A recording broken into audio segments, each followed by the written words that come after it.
Welcome to my channel math in one shot. आज हम discuss करेंगे exercise 8.1 according to the new NCERT book edition and according to the old edition. It's exercise 9.3, 9.1 और 9.2 exercise हमारी new syllabus के according cut हैं, जो कि हमारी एपी से बिलोंग करती थी, क्योंकि एपी का जो चैप्टर है वो हमने ऑलरेडी 10th क्लास में डिस्कस किया था। चैप्टर नंबर 5, जहाँ पर अगर हमें लास्ट टर्म निकालनी होती थी an, तो हम फॉर्मूला लगाते थे a + n-1 × d, और अगर हमें एस एन निकालना होता था तो हम फॉर्मूला लगाते थे n/2 × 2a + n-1 × d। यहाँ इस एक्सरसाइज में हम डिस्कस कर रहे हैं जीपी यानी कि जियोमेट्रिक प्रोग्रेशन, और जियोमेट्रिक प्रोग्रेशन में जो ए एन है वो हमारा इक्वल आता है ar⁻n-1, और एस एन इक्वल आता है, वो डिपेंड करता है, अगर आर की वैल्यू हमारी लेस देन 1 है तो वो हमारा आएगा a × 1 - r⁻n/1 - r, और अगर r की वैल्यू हमारी ग्रेटर देन 1 है तो वो इक्वल आता है S n is equal to an × r⁻n-1 / r-1। आज हम डिस्कस करेंगे क्वेश्चन नंबर 9 से क्वेश्चन नंबर 8 तक हमने लास्ट क्लास में डिस्कस किया था।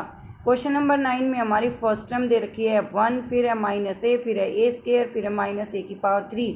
ऐसे ही n टर्म्स तक हमें फाइंड आउट करना है। तो सबसे पहले हमें निकालना पड़ेगा यहाँ पर r क्या होता है हमारा कॉमन रेशियो, और वो कैसे फाइंड आउट किया जाता है, second term divided by first term यानी कि -a/1। तो हमारी जो टर्म है वो कैसी आ रही है, नेगेटिव आ रही है। नेगेटिव है तो वो 1 से क्या होगी, छोटी होगी। 1 से अगर वो छोटी है तो हम कौन सा फॉर्मूला यूज करेंगे, Sn = a × 1 - r⁻n divided by 1 - a। तो यहाँ पर हमने फॉर्मूला लगाया, a की वैल्यू को रखा 1 -a⁻n डिवाइड बाय 1 - a। ये माइनस और ये माइनस क्या हो जाएगी, प्लस। तो हमारे पास Sn जो है इस सीक्वेंस के लिए वो क्या आया, 1 - -a⁻n divided by 1 + a। Next हमारे पास question number 10, x⁻3, x⁻5, x⁻7 up to n terms. x⁻3, x⁻5 clearly दिख रहा है कि हमारा डिफरेंस जो है वो कितना x⁻2 का है। हर एक सीक्वेंस में हमारा जो रेशियो जाएगा वो किससे जाएगा, x⁻2 से जाएगा। x⁻2 से जाएगा तो हमने यहाँ पर r को कंसिडर कर लिया x², और a की वैल्यू आ गई x⁻3। यहाँ पर हमने फॉर्मूला लगाया Sn का, जो कि इक्वल आया a × 1 - r⁻n divided by 1 - r। यहाँ पर x जो है वो फ्रैक्शन में भी हो सकता है और वैसे भी हो सकता है, तो x के लिए कुछ भी नोटिफाई नहीं है, बट ये कहा है x ≠ +-1, कि x जो है वो +-1 के इक्वल नहीं आएगा, क्योंकि 1 - 1 क्या बन जाएगा, 0, इसीलिए ये पॉसिबल नहीं है। तो यहाँ पर हमारे पास क्या आया, x⁻3 × 1 - x⁻2n divided by 1 - x²। Next हमारे पास क्वेश्चन नंबर 11, इवेलुएट। ये होता है भाई सिग्मा, जिसको हम बोलते हैं समीशन।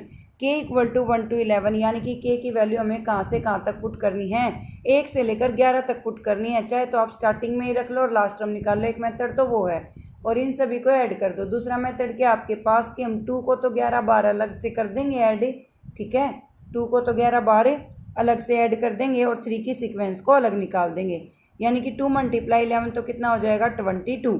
भाई 2 को 11 बार ऐड करोगे तो 22 ही बनेगा, और 3 की पावर को हम सोल्व कर देंगे। तो यहाँ पर क्या आएगा, समेशन k = 1 up to 11, 2 + 3 की power k, summation k = 1 to 11, 2 को कितनी बार रिपीट करना था, 11 बार, मल्टीप्लाई में नहीं, एडिशन में करना था। तो 2 + 2 4, 6, 8 ऐसे ही जाएगा। तो 11 2 जा लास्ट में कितना आ जाएगा, 22 प्लस समेशन k = 1 to 3 की पावर k। 3 की पावर k को ओपन किया, कहाँ तक करना है, 11 तक। 3 की पावर 1 3, 3 की पावर 2 9, 3 की पावर 3 27। तो ऐसे बढ़ती जाएंगी। तो Sn = a r⁻n-1 divide by r-1, क्योंकि यहाँ से अगर हम r की वैल्यू निकालें तो 3 की पावर 2 डिवाइड बाय 3 ये आ रही है, यानी कि 3 × 3 डिवाइड बाय 3। 3 से 3 कैंसिल आउट किया, आ गई 3, और 3 जो है वो हमारा ग्रेटर देन किससे है, 1 से ग्रेटर देन है। तो हम फॉर्मूला क्या लगाएंगे, a × a की power r⁻n-1 divided by r-1। अब यहाँ पर हमारे पास r की पावर n यानी कि 3 की पावर 11 - 1, तो 3/2, 3 की 2 कहाँ से आया, 3 - 1 से आया 2, 3 की पावर 11 - 1, तो यहाँ पर आ गया हमारे पास 22 + 3/2 × 3 की पावर 11 - 1। अगर आप इसको और आगे ज़्यादा सोल्व करना चाहे तो कर सकते हैं, 3 की पावर 11 को ओपन करके। नेक्स्ट हमारे पास question number 12, the sum of the first 3 term of GP. AP की पहली 3 टर्म क्या होती थी? A plus D, A minus D और ए। अब यहाँ जीपी की क्या हो जाएंगी? ए तो सबकी रहेगी, ए आर और A R, A by R, A by R, A और ए आर। एपी में क्या थी? A plus D, A minus D और ए। तो यहाँ पर हमारे पास 3 टर्म हो गई, A by R plus A R equal to 39/10 and their product is 1। और जो उनकी मल्टीप्लिकेशन है वो हमारी कितनी है? 1 है। तो यहाँ आर से आर हो गया कैंसिल आउट मल्टीप्लिकेशन में। ए की पावर कितनी बची? ए की पावर बची 3, वो किसके इक्वल आ गई? 1 के। 1 का तो चाहे पावर कितनी भी कर लो, 1 का तो 1 ही रहता है, इसी वजह से हमारी ए की वैल्यू भी क्या आ गई? 1। 1/r plus 1 plus r equal to 39/10, जो हमारी फर्स्ट इक्वेशन थी उसमें हमने किसकी वैल्यू रख दी? ए की। आर ले लिया हमने LCM 1 plus R, R into R का square equal to 39/10। Cross multiply करेंगे 10 plus 10r plus 10r square equal to 39r। इधर लेके आए 39r को, नेगेटिव हो गया, 10r square minus 29r plus 10 equal to 0।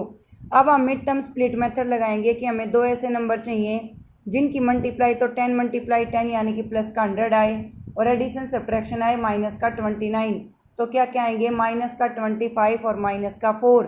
तो 10r square minus 25r minus 4r plus 10 equal to 0। 5r ले लिया हमने कॉमन, तो 5 2 जा 10, आर स्केयर में से एक आर बाहर निकल गया, क्या बच गया? 2r माइनस 5 5 जा 25 5 माइनस 2 निकाल लिया बाहर, माइनस माइनस हो गया प्लस 2 2 जा 4 प्लस माइनस हो गया माइनस 5 इक्वल टू 0। अब यहाँ से हम 2r माइनस 5 को ले लेंगे कॉमन, क्या बचेगा? 5r minus 2। तो r की वैल्यू हमारे पास 0 के साथ इक्वेट करने पर एक बार आई 2/5 और एक बार आई 5/2 और a की वैल्यू क्या थी? 1। तो a बाय आर यानी कि जब हमने a को 1 लिया, r को 2/5 लिया, तो a बाय आर आ रहा है 5/2 और a इंटू आर कितना आ जाएगा? 5/2 और a कितना आ जाएगा? 2/5। नेक्स्ट है, अगर हम a की वैल्यू को 1 लेते हैं, r की वैल्यू को 2/5 लेते हैं, तो एक आएगी 2/5 और एक आएगी 5/2। ठीक है, तो रेसिप्रोकल में आ जाएंगी, एक बार 5/2 और एक बार 2/5। Thank you so much for watching. For more videos like share and subscribe.